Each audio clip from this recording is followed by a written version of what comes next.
The world isn't fair. That's something Daniel learned long before he turned 35.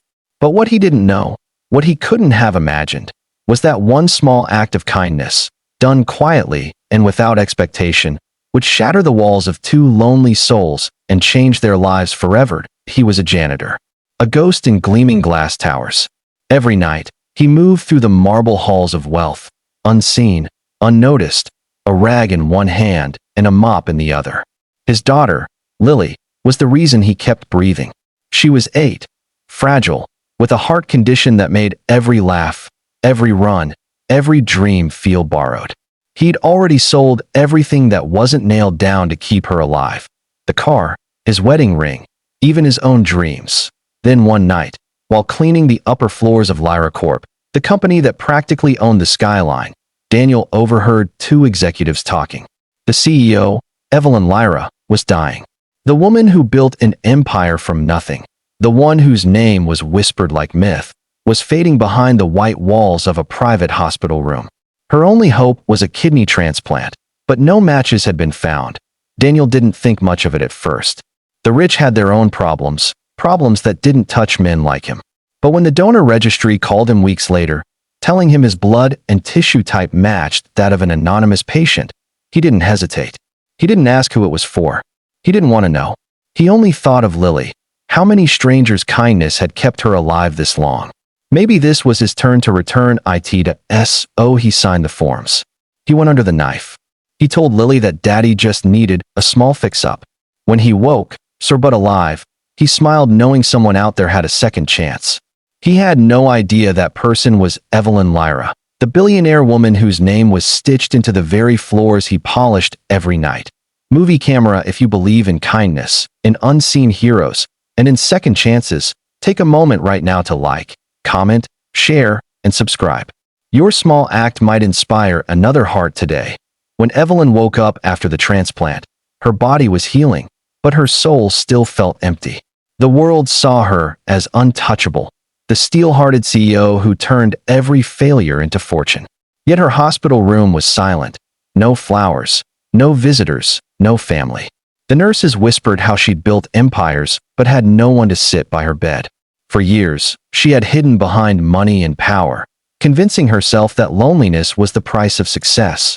But this quiet, undeserved gift from an unknown donor shook her. Someone had bled for her. Someone had given a piece of their own life just so she could keep hers. It became an obsession. Who was he? Why had he done it?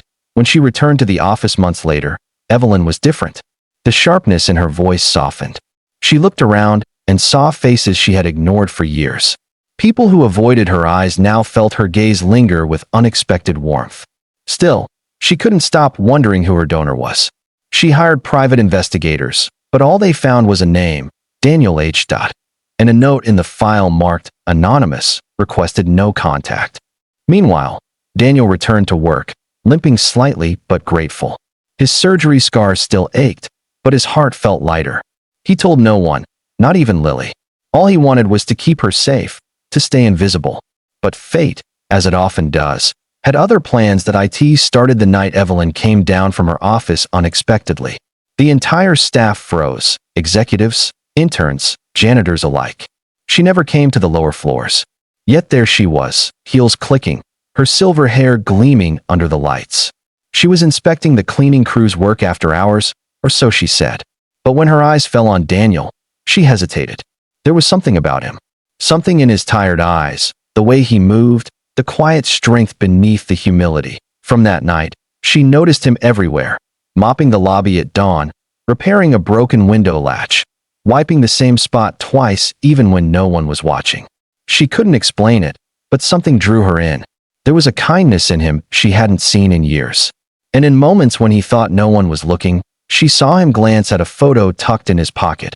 A little girl with a bright smile. Weeks passed, and one stormy night, Evelyn found herself stranded in the building after hours. The power flickered, the staff had gone home, and the elevator stalled. Daniel found her sitting alone by the stairwell, shivering slightly under the emergency lights.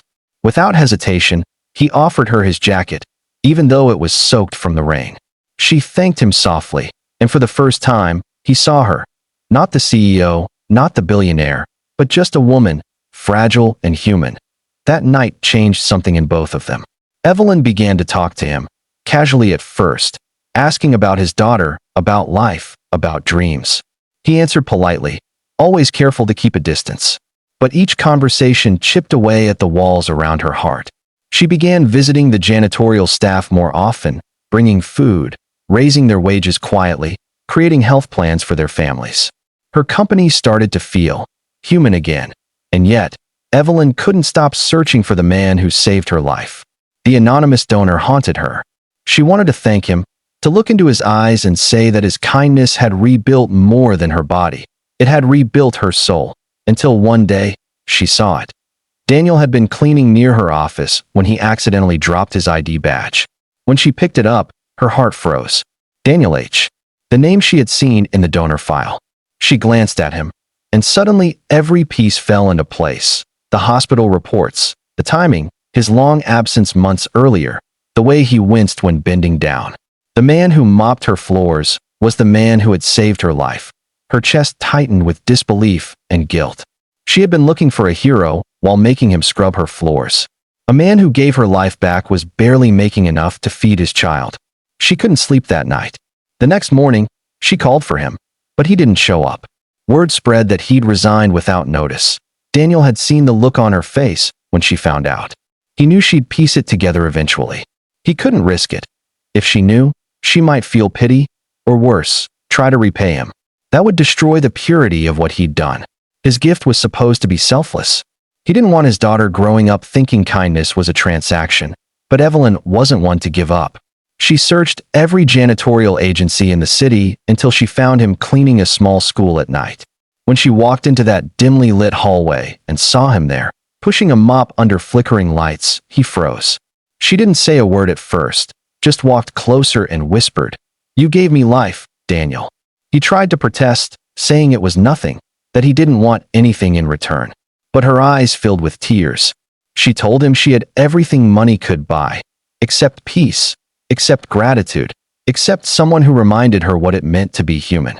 She offered him a job, better pay, health insurance for his daughter, a home if he needed it. He refused at first. But when she mentioned Lily, when she said no father should have to choose between living and saving their child, he broke. He accepted. The weeks that followed were like watching two broken worlds mend. Evelyn visited Lily often, bringing books, helping her with schoolwork, laughing in ways no one had ever seen before. Daniel began to stand taller, no longer just a ghost in her kingdom.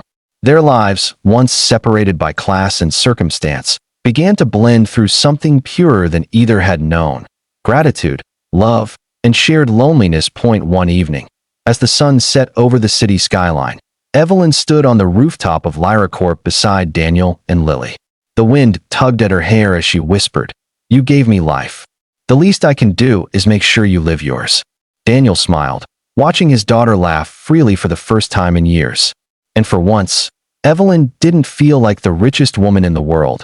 She felt alive. Months later, Lily's condition improved with better treatment. Evelyn quietly funded the surgery that saved her, but Daniel never knew. She did it anonymously, just as he had once done for her.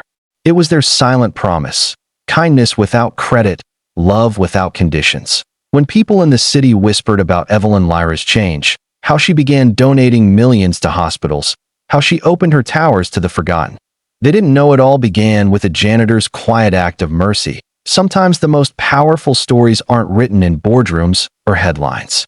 They're written in the quiet corners of life, where one person decides to do good when no one is watching. Movie Camera, if this story touched your heart, please like, share, and subscribe. Your support helps us bring more true, emotional stories to life and reminds the world that kindness still matters. Speech balloon before you go, comment below. Would you give something to a stranger without ever expecting anything in return? Because sometimes that one act can change not just one life, but two souls forever.